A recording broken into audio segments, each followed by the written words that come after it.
Last week, Jensen Huang sat down with the popular internet podcaster Lex Fridman and said 3 words that shocked the internet. We've achieved AGI. I think it's now. I think we've achieved AGI. Not we're close, not we're making progress.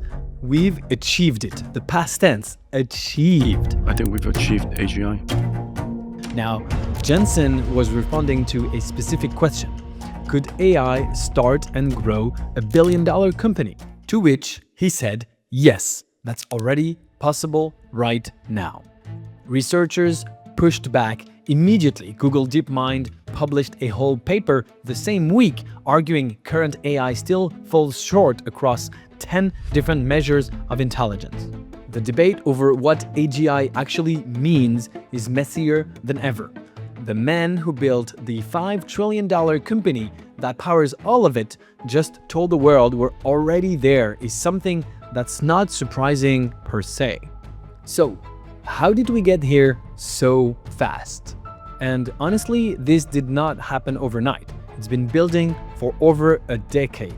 Billions went into chips, into models, into data centers, year after year, before there was a clear product, before there was a clear market. Most people weren't paying attention. And then, suddenly, everyone was. By 2022, ChatGPT showed up and changed everything. Sam Altman saw it coming. In January 2025, he wrote, "We believe that in 2025, we may see the first AI agents join the workforce and materially change the output of companies." So about a year later, did it actually happen? To answer that, let's look at where the smart money is going right now and how it will change the world. But of course, before we start, please consider subscribing to this channel. I publish a new video every week taking you behind the scenes of YC and the VC world. Thank you. If you were in any Discord server, in any startup Slack channel, any VC Twitter thread, everyone this year has been talking about OpenClaw. But in case you've been living under a rock, let me explain very quickly what OpenClaw is and why it blew up. There are dozens of AI agent frameworks, LangChain, AutoGPT, Crew AI. Every big tech company is building their own version. But OpenClaw was different. It launched in November 2025. By January 2026, it had 200,000 stars on GitHub. For context, React took 10 years to get 200,000 stars. OpenClaw did it in 3 months. And here is why it went viral. First, it is entirely free and open source. You did not have to pay OpenAI or Anthropic. You could run it locally on your own machine. You controlled the data and mostly controlled the cost. Second, it really did work. Most AI agents frameworks before OpenClaw were research projects or just marketing pitches. They worked in demos and they broke in production. OpenClaw was built to run 24/7, it had error handling, it had retry logic, and it even had memory management. Third, it replaced passive chat with proactive behavior. This is the key thing people miss. Before OpenClaw, you had ChatGPT. You opened the app, you typed a question, it gave you an answer, then you close the app, and that's it. This is how most people experience AI today, something passive that waits for you. But OpenClaw is designed to run continuously. You can set it up in WhatsApp or Discord, you give it tasks, and it runs them in the background. It checks your calendar, monitors your email, watches websites for changes, and then it messages you when something happens. This is what made it feel like a real assistant. You were not prompting an AI chat. You acted like you were delegating to a coworker. People were posting their setup on Twitter. My OpenClaw checks the weather every morning, summarizes my calendar, sends me a briefing at 7 a.m. My OpenClaw monitors my inbox. When I get an email from a specific sender, it pings me on Slack. My OpenClaw watches Hacker News. When a post hits the front page about AI agents, it sends me the link. This was the big difference from AI that responds to AI that acts. And people were building wild stuff. Someone built an OpenClaw that monitored their home security cameras and sent alerts to their phones. Someone built one that tracked package deliveries and updated a spreadsheet. Someone built one that played the stock market.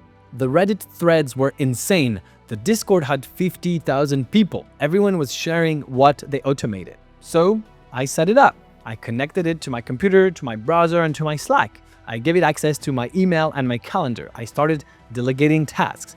And here is what I found. It worked. The agent could navigate websites, fill forms, monitor emails, research companies.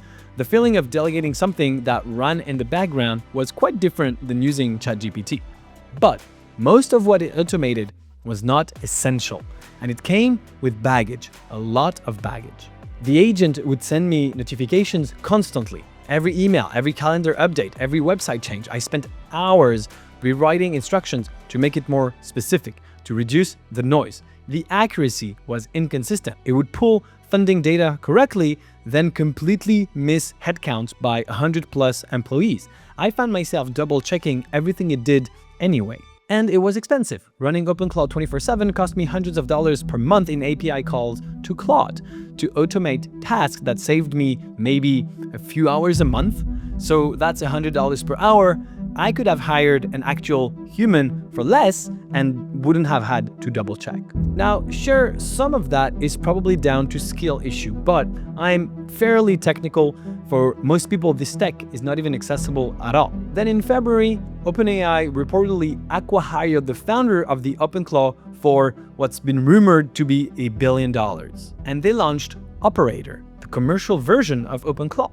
So, is this overhyped? Is this just the latest AI frenzy where everyone builds the same thing? Or is this the future and the economics just need time to work? Because if you do spend time in the AI agent world, everyone is excited. Discord servers with 50,000 people sharing their OpenClaw setups, VCs writing check to everything with agent in the pitch deck, and as of early 2026, venture capital funding for AI agents has continued its explosive growth, with AI startups capturing approximately 1/3 of total global VC funding.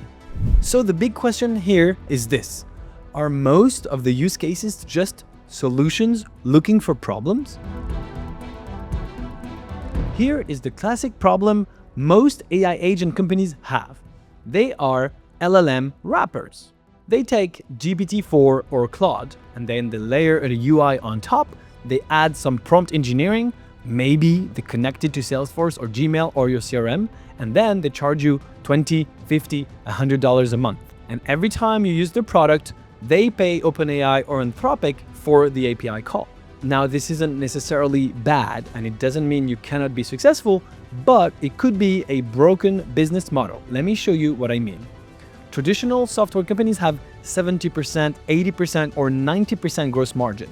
Salesforce, Zoom, Slack. Once they build the software, the marginal cost to serve one more customer is nearly zero. A bit of server cost, a bit of bandwidth, a little bit of customer support, but basically nothing. AI agent companies have 30 to 60% gross margin only, because every time a customer uses the product, they pay for compute. The more your customer uses your product, the more it costs you, which sounds fine until you realize that your best customers are the ones who use your product the most. And those are the customers you're going to lose money from. GitHub Copilot is the perfect example. When they launched, they charged $10 per month. The average user cost them $10 per month in compute, so they broke even. But power users cost them $80 per month. Developers who were writing code all day, using Copilot for every function, every file, every pull request. Those users lost GitHub $70 per month. Their best customers were their worst customers. OpenAI had the same problem. When ChatGPT launched, they were spending $100,000 to $700,000 per day to run it. That is $3 to $21 million per month for a free product. They launched GPT Plus at $20 per month, and they immediately had to meter usage, because if the power users sent 1,000 messages per day, OpenAI would lose $200 per users per month. And just last week, they shut down Sora, and again here, I would assume that the cost would just outweigh the benefits. This is why many AI agent companies might fail. The economics do not work at scale. You cannot build a good software business when your best customers lose you money. So companies are trying to change the model. This is where you hear people talking about the death of SaaS. The old model was seat-based pricing, $50 per user per month, 100 users means $5,000, predictable. The new model everyone is pitching is outcome-based pricing. You pay per closed deal, per resolved support ticket, per invoice processed. The customer only pays when they get value. This sounds great. It fixes the power user problem. The company makes more money when customers use the product more. But this is completely unproven so far, and with many users of AI being prosumers rather than enterprise, it is not clear that those customers want the unpredictable pricing. So, if the economics are broken, why is anyone funding this? Well, because there is a version that works. The companies that will win are not building general-purpose AI assistants. They're building vertical AI for specific industries. Let me give you examples. Construction. There is a company that automates invoice reconciliation. Construction projects have hundreds of subcontractors. Every subcontractor sends an invoice. Every invoice needs to be matched to a purchase order, matched to a contract, matched to work that was actually done. This used to take a team of 3 people 2 weeks per month. Now the AI does it on its own in a few hours. The company charges $10,000 per month. The customer saves $200,000 per year in headcount. Clear ROI, boring problem, enterprise budget. Let's take insurance. There's a company that processes claims end to end. You file a claim, the AI reads the policy, reads the claim, pulls medical records, determines coverage, calculates payout, and sends the check. Insurance companies process millions of claims per year. Every claim costs them $50 in human labor.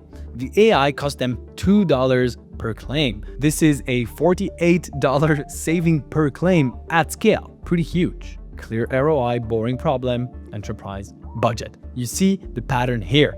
These companies work because they charge enterprise prices. $5,000, $10,000, $50,000 per year. The customers have budget and the ROI is obvious. If the AI saves you 1 full-time employee's salary, it pays for itself. If it saves 2, now you just doubled your ROI. And they have moved beyond just wrappers. They're stitching together data, CRM data, contract data, invoice data, medical records, compliance documents. They are automating multi-step workflows that, if done manually, can take days. They're solving boring problems in boring industries. Domain expertise creates moats that pure AI labs won't touch because they can't justify building deeply vertical tools when they're optimizing for horizontal platform scale. But here is the catch. These companies are hard to build. You need domain expertise. You need to understand construction invoicing, insurance claims processing, clinical trial compliance. However, if you can get this right, there is real money to be made. Let's take an example. I'm looking at a company that automates legal contract review for real estate transaction. Real estate deals have 50 to 100 contracts. Every contract needs to be reviewed by a lawyer. The lawyer charges $500 an hour and the review takes 20 hours. The AI and the review takes 20 hours. The AI does it in 2 hours. The company charges $2,000 per deal, but the consumer saves $5,000 in legal fees. This is what wins. You find a workflow that costs $50,000 to $200,000 per year in human labor, you automate it and you charge $10,000 to $50,000 per year. So you save the customer money, they're happy, you make money, you're happy. The problem is most founders want to build the sexy thing. Those products do not work. The economics are broken. The use case are unclear and the value is not there. The boring products work. The one that automate invoice reconciliation, claims processing, contract review, data entry. This is not exciting, but this is where the money is. So the answer to the question, are AI agents joining the workforce? Yes. But the way it's happening is different than what Sam Altman described. They're not replacing entire job functions, not yet, but they will get there. At the moment, we're just seeing them automating specific workflows, the boring, repetitive, high-volume tasks that humans hate doing. Lots of AI agent companies getting VC dollars will fail. I would guess probably 7 out of 10, mostly because they are building wrappers with broken economics, or they're building general purpose agents that are too expensive to run, or they're solving problems that do not have enterprise budget. But a few will win big. The ones building vertical AI for boring industries, the ones charging enterprise prices for clear ROI, the ones automating workflows that cost $100,000 per year in human labor. This is not the Copilot era anymore. That lasted 18 months, the thing that helped you work faster. And we are not in the full replacement era yet. That is still 5 to 10 years away. We are in the boring automation era, and that is where the money is today. This is not sexy, but this is what works. If you're building in this space, that is what I'm looking for. Boring markets, clear ROI, specific workflows, enterprise budget. Hit me in the comments. Thanks for watching. Don't forget to subscribe, and I'll see you very soon.